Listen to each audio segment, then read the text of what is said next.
नमस्कार दोस्तों, आज के इस वीडियो में हम लोग भारत के जितने भी राज्य हैं उन राज्यों के त्यौहार और उत्सव पढ़ने वाले हैं। एक ही वीडियो में ज़्यादा से ज़्यादा 4 से 5 मिनट की वीडियो होगी, इसलिए वीडियो को बिना स्किप किए वीडियो को लास्ट तक देखिएगा। आपको एक ही वीडियो में वही मैपिंग के द्वारा सारे के सारे राज्य के त्यौहार और उत्सव एक ही वीडियो में कवर करा देंगे, ठीक है। तो चलिए ज़्यादा टाइम ना वेस्ट करते हुए सबसे पहले हम लोग देखते हैं जम्मू कश्मीर का। जम्मू कश्मीर में ईद उल फितर, हेमस महोत्सव, नौरस। तो इसमें जो सबसे इम्पोर्टेंट याद करने वाला है वो हेमस महोत्सव है, ठीक है। ये दो छोड़ सकते हो, लेकिन हेमस महोत्सव जम्मू कश्मीर का ज़रूर से ज़रूर याद रखना। उसके बाद लद्दाख का भी हेमस महोत्सव याद रखने वाला है। इसके बाद हम लोग देखते हैं उत्तराखंड में। उत्तराखंड का कुंभ मेला, हरेला मेला, गंगा दशहरा। इसमें तीनों इम्पोर्टेंट है, इसलिए इन तीनों को नहीं छोड़ना, इन तीनों को ही याद रखना है। पेपर में कई बार रिपीट भी होते हैं, ठीक है। उसके बाद हम लोग आ जाते हैं अरुणाचल प्रदेश में। अरुणाचल प्रदेश में सोलुंग तवांग पांगशाऊ महोत्सव। इसमें जो सबसे इम्पोर्टेंट याद रखने वाला है वो है तवांग महोत्सव। ये याद रखना, ये पेपर में कई बार पूछा गया है। तवांग महोत्सव कहाँ का है? तो अरुणाचल प्रदेश का है, ठीक है। उसके बाद हम लोग आ जाते हैं, थोड़ा सा नीचे आते हैं, हिमाचल प्रदेश। हिमाचल प्रदेश में लोसर मनाली सरोत्सव, ठीक है। इसमें सबसे हिमाचल में मनाली पड़ता है, तो मनाली जरूर याद रखिएगा। मनाली पूछा गया है कई बार, लोसर फिर भी नहीं पूछा गया, लेकिन एक बार जरूर देखिएगा। उसके बाद हम लोग आ जाते हैं उत्तर प्रदेश में। उत्तर प्रदेश में कुंभ मेला, रामनवमी, गंगा महोत्सव। इसमें तीनों इम्पोर्टेंट है पेपर में। SSC, UP police, UP home guard, हर जगह पूछा गया है। इसको जरूर याद रखिएगा, और खासकर यूपी होमगार्ड और एसएससी के पेपर में ये पूछना ही पूछना।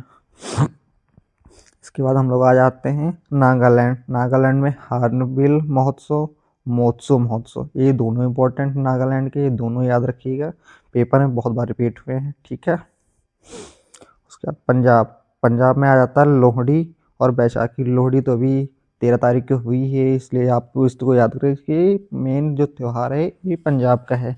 बाकी अब तो लोग विश्व भर में हर जगह मनाने लगे अधिकतर, लेकिन ये ज़्यादा करके मोस्ट इम्पोर्टेंट जो है वो पंजाब के लिए होता है। उसके बाद हम लोग आते हैं बिहार।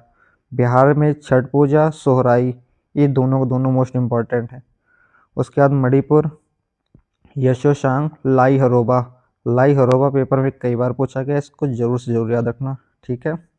इसमें ज़्यादा करके हम लोग मोस्ट इंपॉर्टेंट ही जो उठाए, जो पेपर में रिपीट हुए। फालतू के हम लोग यहाँ पे नहीं उठाए, क्योंकि होते तो बहुत सारे हैं, लेकिन उनका कोई मतलब नहीं है। वो पढ़ो जो पेपर में आया, ठीक है। उसके बाद आ जाते हैं राजस्थान। राजस्थान में पुष्कर मेला, तीज, ये दोनों याद रखने वाली चीज़ें हैं। उसके बाद मिजोरम में आ जाते हैं चाप चार कूट। मिजोरम का चाप चार कूट जो है पेपर में बहुत बार पूछा गया, ठीक है। आगे चलते आगे देखते हैं गुजरात। गुजरात में नवरात्रि, उत्तरायण, उत्तरायण जिसको पतंग महोत्सव भी कह सकते हैं, ये दोनों इम्पोर्टेंट है, इसलिए दोनों याद रखिएगा, ठीक है। उसके बाद त्रिपुरा। त्रिपुरा में खर्ची पूजा, केर पूजा। इसमें केर पूजा याद रखने वाली चीज़ है। और उसके बाद आ जाते हैं महाराष्ट्र। महाराष्ट्र में गणेश चतुर्थी, गुड़ी पावड़ा, मकर संक्रांति। मकर संक्रांति, गणेश चतुर्थी। और सबसे अगर फेमस पूछा जाए तो फेमस में महाराष्ट्र का जो है गणेश चतुर्थी। गणेश चतुर्थी महाराष्ट्र में बहुत ही ज़्यादा धूमधाम से मनाया जाता है। उसके आगे आ जाते हैं असम। असम में बिहू, जिसको माघ भी कह सकते हैं, रंगोली और कंगोली बिहू दोनों नाम से आता है। माघ बिहू या रंगोली बिहू या कंगाली बिहू। और उसके बाद अम्बुवाची मेला। अम्बुवाची मेला भी मोस्ट इम्पोर्टेंट है। उसके बाद आ जाते हैं हम लोग कर्नाटक। कर्नाटक में मैसूर दशहरा, हम्पी महोत्सव। इसमें इम्पोर्टेंट है हम्पी महोत्सव, ठीक है। उसके बाद जाते हैं तेलंगाना। तेलंगाना में बथुकम्मा, बोनालू दोनों इम्पोर्टेंट हैं। मेघालय। मेघालय में इतना इम्पोर्टेंट नहीं है, इसको छोड़ सकते हैं। पश्चिम बंगाल, दुर्गा पूजा, पोयला बोईशाख, ये दोनों इम्पोर्टेंट हैं, इनको जरूर से जरूर याद रखना। उसके आ जाते हैं तमिलनाडु। तमिलनाडु में पोंगल, ये याद रखने वाली चीज़ है। मध्य प्रदेश का खजुराहो नृत्य महोत्सव, ये इम्पोर्टेंट है। उसके बाद उड़ीसा में आ जाते हैं। उड़ीसा में रथ यात्रा, कोणार्क नृत्य महोत्सव दोनों इम्पोर्टेंट है। उसके बाद छत्तीसगढ़ में हरियाली और पोला, ये दोनों इंपॉर्टेंट है, इन दोनों को याद रखिएगा। बस आज की वीडियो में इतना ही, मिलते हैं नेक्स्ट टॉपिक पे नेक्स्ट दिन। Thank you.